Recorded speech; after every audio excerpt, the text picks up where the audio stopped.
ABC Steve here, FlipSideCT, a special edition of an album I wanted to review, but more turn you on, let you know it's out there. And if you're looking at this in the future, beyond today's date, somewhere around September 12th, 2017, still check out this album. Anyway, this is something I've been wanting to and looking forward to. I've been hearing about it all through the summer. This is Neil Young, Hitchhiker. And this is part of his archival series. And I don't want to get too much deep into the series, but I've showed Massey Hall, a find I had one or two videos ago. But there's a bunch of series going on of some old archives of Neil. Neil is one hell of an archivist. He logs everything. He records so much and keeps it labeled, logged, and intact and organized. And this is his luxury now and benefit, and we benefit to get to hear and see these things. I wish there were so many bands that did this. I would love to have, the Stones release things. I mean, there's outtakes and stuff, but, these type of pieces are really great for us rock and rollers. So The Hitchhiker is an album that came out just Friday, September 8th, 2017. And it was recorded, and there's a couple mixed things going on with the recording date. I'm going to go with that this was recorded in one session, August 11th, 1976. Where were you? I know where I was. I was in Westkill, New York, in the Horse Ranch, a camp. That was for the whole summer. I got to go. I was very fortunate. And I remember that time frame very well. But Neil was recording this music in here. So what I want to do is just talk a little bit about the album itself, of who recorded it, etc., and some of the timeline building up to this moment, and then just mention the songs, playing some music for you in the background. I don't want to get penalized with anything, so let's just say I'm going to put it in the background so you could hear some of this. I'll try to talk and give you space to listen. I gotta remind myself to talk slow, and I don't want to have a long video here. So the length of this album is 33 minutes and 44 seconds, 10 songs. There is not much to the album itself. Inside cover, outside silhouette, beach walk. Didn't have a download card. Just plain old label. Comes with this poster, which is your lyrics, and I don't know who's going to hang this on a wall, but hey, it's still cool to have. And it's just in the sand, I guess, and then talks about who's on here. And I'll just read off what it says briefly: that all songs were written by Neil, lyrics reprinted by permission, produced and mixed by David Briggs, who's Neil's old-time producer. Neil and David met when Neil was hitchhiking through Topanga Canyon in 1968, and he's been producing him since. And Briggs died, I think, in 95. But what else is here? So it says it was engineered by Richard Kaplan. I'll get to Richard in 1 second here. Post-production by John Hanlon, who works with Briggs since the 90s. So they're a team. Did a lot of Beach Boys, Dennis Wilson, REM. He's worked with a lot of folks. And there was an observer. And I won't tell you who that is until I get in a little farther. So I was talking about Richard Kaplan. Now, where was this recorded? Well, this is recorded in Indigo Studios, the recording studios in Malibu, California.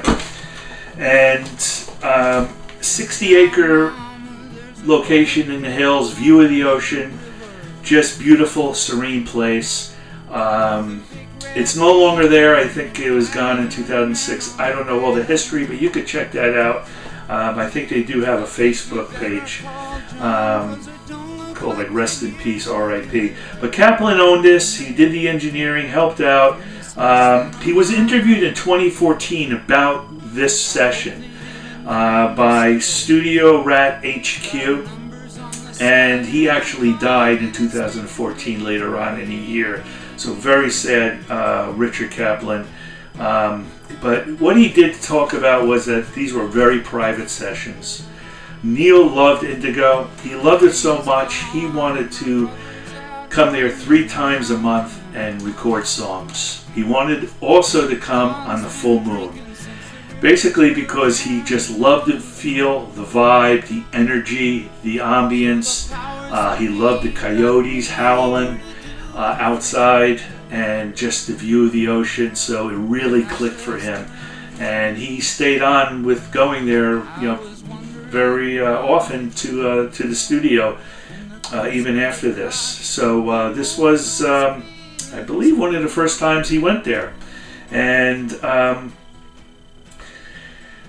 Richard Kaplan in this interview believes that there were 3 songs first recorded one night and then other songs after. So I'm going to stick with that the session was recorded all once through. But, if Kaplan was there, you kind of think that it might be true. Who knows? I wasn't there, I know that. I was in camp. So Kaplan was told, keep that 24-track recording machine on and recording always. So he had to keep the tape, a full tape, or I should say he had to keep a tape on there with making sure he wasn't going to lose a song, meaning the tape didn't stop in the middle of the song. So things were going on. So in between little breaks, he would change and put on a fresh new tape. So the little breaks, what even Neil says and Richard says, that it was weed, booze, and coke. So that's what the breaks were about. So he was able to change the tape. The room was filled with candles, give a good ambience. Neil did say he was stoned when he recorded this, but everything was recorded, he says, in the sequence that you hear it. So it leads me to believe it was recorded all in one night. But the observer who was there and friends with Briggs and Neil was Dean Stockwell. Look up Dean Stockwell. He was an actor. Quantum Leap was a movie, a show, TV show. And then he also did After the Gold Rush, a book. So hence the connections here. So that's a little bit about Richard Kaplan and about the recording time and sessions in there. So 10 songs, 2 of them were not released before. So these are stripped down songs. They are bare bones. Hey, I've been writing. I want to put these on tape. I got to get these out. I feel it. I got the energy. This is the moment. Let's put them out on tape. Let's record. So that's where these came out. This guy would record anywhere. In the hotel rooms. And had so much lyrics to get out there and music.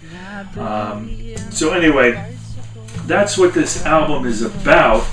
The background, I should say, who helped and where it was. So what I want to talk about is, I don't know if you can see behind me, the build-up, the follow-up to get to this point of August 11th, 1976. Crazy Horse was Neil's band. Just phenomenal band. And in 1972, they were working with Harvest and wanted to do a pre-tour practice, and Danny Whitten, who played with Crazy Horse, was not in good shape. So this time frame is when he was on heroin, and he was on some medications for Valium, for arthritis in the knee. So meanwhile, Danny Whitten helped sing and guitar with Cowgirl in the Sand and Down by the River, I think Cinnamon Girl. I mean, this guy was part of it. But he started going off, and Neil couldn't take and tolerate it. He really had to start keeping, a good image and delivering to his fans at this point, because he was really built up at this time. So on November 18th, 1972, Neil fired Danny. Told him to go back to LA, get cleaned up, gave him $50. That evening on arrival to LA, Danny Whitten died. They think it's Valium, could have been Quaaludes, just bad stuff. Neil was devastated, took it on his shoulders, thought it was his fault, and really had an emotional burden going on. That leads to what Neil Youngheads talk about as the Ditch Trilogy, which is Times Fade Away, Tonight's the Night, and On the Beach. And these are songs at the bottom of a ditch as far as emotions about death, loneliness, heartbreak. It was in Neil's psyche. That's what he was feeling. And these albums didn't get credibility, were really shut down by I wasn't there, but from what I read, that people really didn't applaud these albums. It was just too dark. Not until later is when people started realizing the beauty and importance of these albums. So that's what these Ditch Trilogy. So this is from 1974. He comes out with these albums, 75. He winds up, he's 30 years old. So he winds up, I think he was bought, it might have been renting at this point, a house, deserted house by near Zuma Beach, and I forgot the name of the beach it was, but keep in mind also, he just got divorced, he had a young kid, he was missing the kid. He had this perfect storm just on his shoulders, the death of Danny Whitten. So he was taking drugs himself, and he was in this dark moment. He was doing a lot of experimentation. Rick Danko was hanging out with them, for whatever that means, but I think musically, a lot of experimenting. I would love to hear some music that they put out. Wow. Anybody knows, let me know if that was done. Briggs lived in the basement also, and make a long story short, they recorded Zuma album, and that's from 1975. So that's going to lead up to what this moment in this album was about. It was Stockwell, Briggs, and Young drove up to Indigo, and what happened was Richard Kaplan, I knew a Richard Kaplan, I'm just a little thrown with that, had thought the Neil that was coming was actually Neil Diamond. So when he got introduced to Neil Young, he was sort of floored and wasn't ready, but he just said, everybody chill out, everyone get out, and it's just going to be mellow. So that's what it became, a real intimate, mellow recording session with booze, weed, and coke. So Neil goes into the studio. First thing he says into the mic and says, "You ready, Briggs?"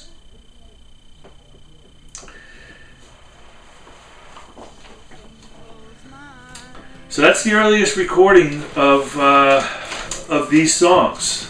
So the songs, playing guitar, harmonica, and piano.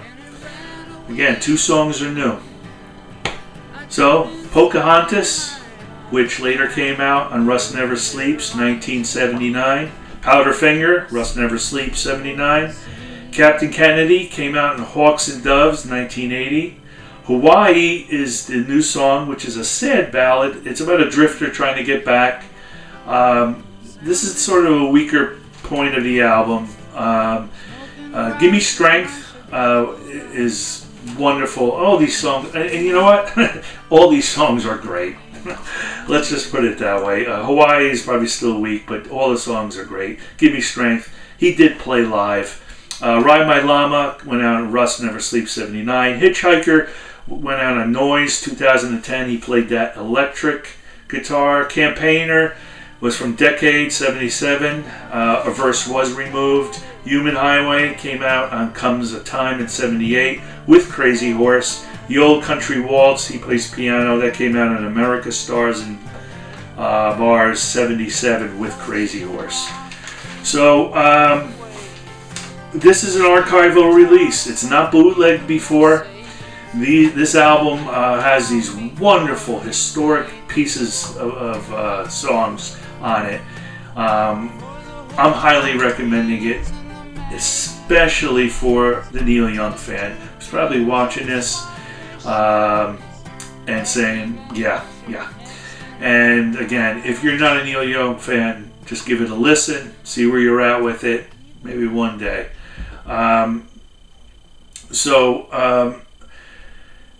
It's amazing when I listen to this album, just amazing that one person is delivering unbelievable lyrics, telling a story, they're making you think, they're building a vision while he's playing guitar, he's singing and playing piano and just bringing you some magic. And that's the beauty of music, and that's the beauty of Neil, and that's what the beauty of this album is. In its raw, stripped sense.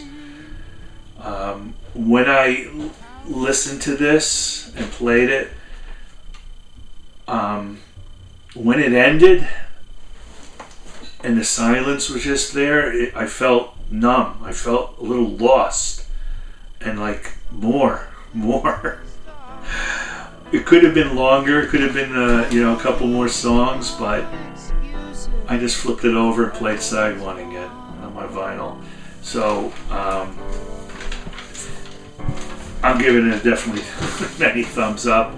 A lot of the critics out there, if it means anything, are really preaching and praising this one. And the sequence and the flow is great. And the one thing I do wish I saw him play a live show. I did see him play in a festival, but I wanted to see a whole show of him. I did see him at Live Aid, but hey, this is Neil's album. I highly recommend it. I hope you get it. This archival Hitchhiker. Wow, cool.